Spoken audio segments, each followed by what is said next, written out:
ورحمة الله وبركاته. ازيكم يا حبايبي؟ عاملين ايه؟ يا رب تكونوا بخير. معاكم قناة عالم شيماء، وهنعمل مع بعض غدانا النهاردة. هشارككم معايا غدايا النهاردة. انا كنت جايبة فرخة، فاخدت منها الاوراق بتاعتها، واخدت الصدور بتاعتها عملتها بانيه. طبعا انا غسلان كويس جدا، ونقعهم كنت نقعهم في خل وليمون وملح. فهوريكم ازاي هعمل البانيه معاكم، وازاي ان انا هشوي الفخدين دول على طريقتي. الاوراق دي معايا هنا دي ميه بصله مفرومه لتتبيله البانيه. وهنا اخدت هنا ده الفرم بتاع البصل ده لشوي الفرخه، لشوي الاوراق. تمام. معايا هنا للتتبيله بتاعت الفراخ، معايا هنا ملح، قرفة، فلفل، جنزبيل، ورق لورا. ومعايا حوالي دول 3 معالق زيت. ومعايا برضو هنا للبانيه، معايا هنا ملح وفلفل وكركم وجنزبيل وورق لورا برضو. ومعايا برضو معلقة صلصة. تمام. هنشوف الاول هنعمل ايه البانيه مع بعض. الاول هنتبل البانيه الاول مع بعض. معايا هنا بقى هنا ادي البانيه بتاعي، هنزل عليه بميه البصل بتاعتي. تمام. وهنزل عليه بالبهارات بتاعتنا اللي هي ادي الجنزبيل وكركم وورق اللورا بتاعنا والفلفل الاسود. طبعا البانيه ما بيحتاجش البهارات كتير عشان ما يغيرش من طعمه. وادي الملح بتاعنا، مش عايزين ان احنا نحط ملح كتير علشان التتبيله التانية، لان هو بيبقى ليه تتبيله تانية. بيض وفيجيتار وكده بيبقى فيه ملح، برضو بيبقى مالح عشان ما يطلعش حادق معانا. هنقلب بقى التتبيله بتاعتنا اهي كده. هنقلبه في التتبيله كويس.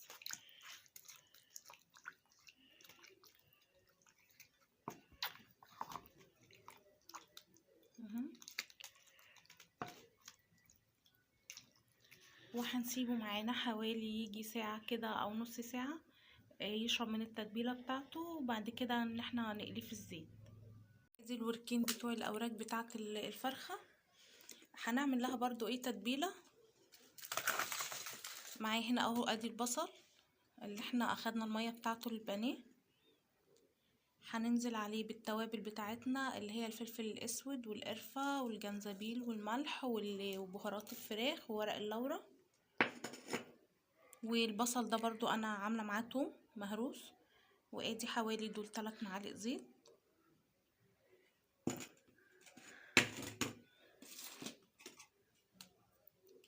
ومعايا معلقه من الصلصه.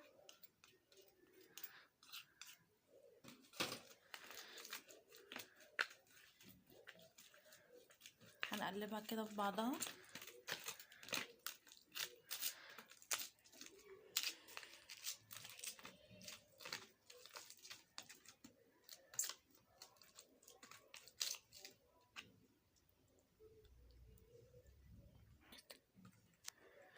جبت بقى ادي التتبيله بتاعتنا كده، هننزل بيها.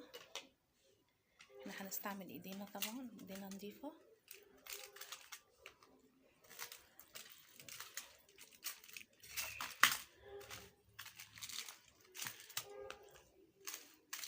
من الجهتين كده.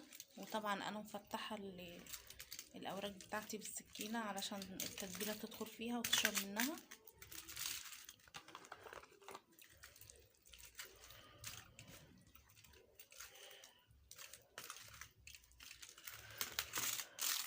كده الفرخه بنكون احنا استفدنا منها بصنفين، يعني بتعملي منها صنفين تستفادي منها.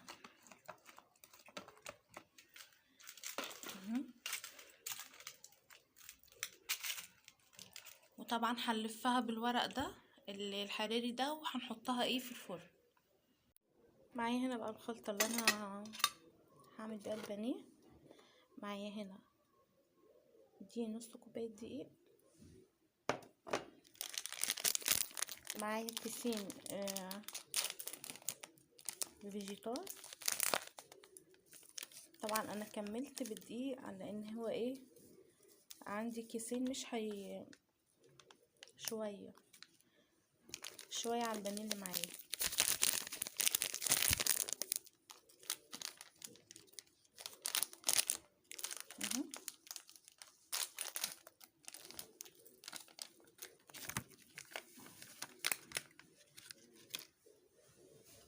كده قد ايه، كيسين على نص كوباية دقيق. لو عايزينه سبايسي بنحط له، طبعا هي بتشتري الفيجيتار سبايسي، يا اما بتحطي إيه فلفل شطة اللي هي الحمرا الناعمة. هنحط هنا معاهم كركم،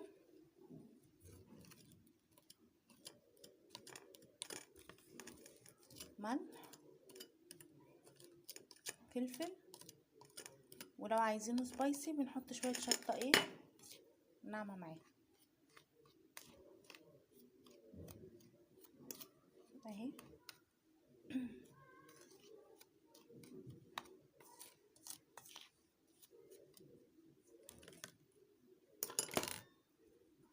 معايا هنا 2 بيضة،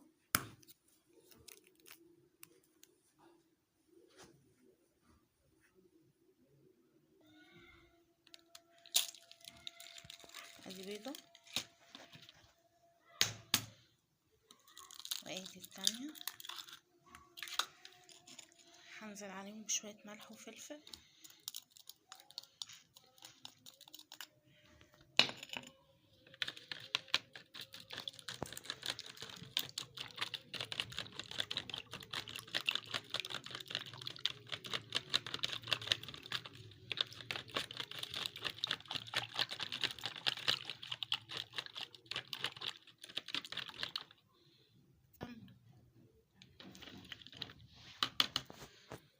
كده خلاص دمجنا اهو البيض مع الفلفل والملح.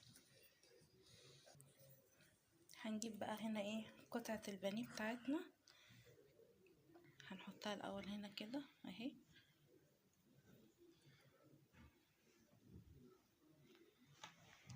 وبعدين هننزل بيها في البيض،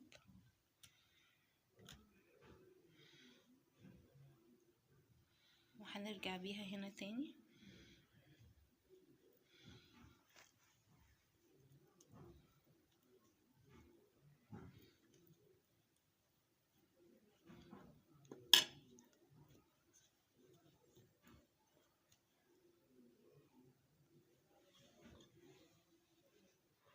هنعمل الكمية بتاعتنا كلها كده بنفس الطريقة، ننزل بيها هنا على الفيجيتار، وبعدين في البيض،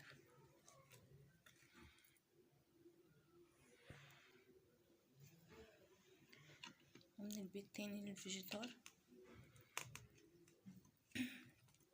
لغاية ما اخلص الكمية كلها. هكملها وارجع لكم.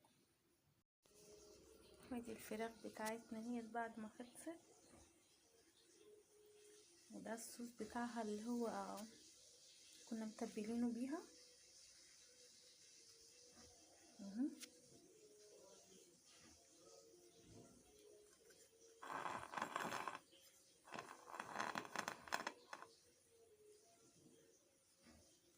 طعمها تحفة، روعة روعة، جربوها هتعجبكم. مع رز ابيض اهي، وادي البانيه في لونه، ادي البانيه مع مكرونه.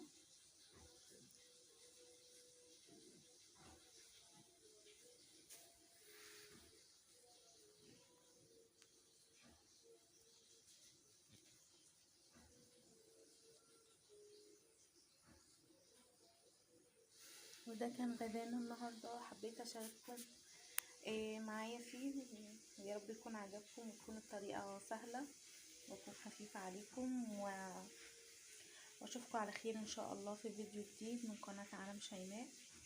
وما تنسوناش بقى في اللايك والاشتراك وتفعيل الجرس،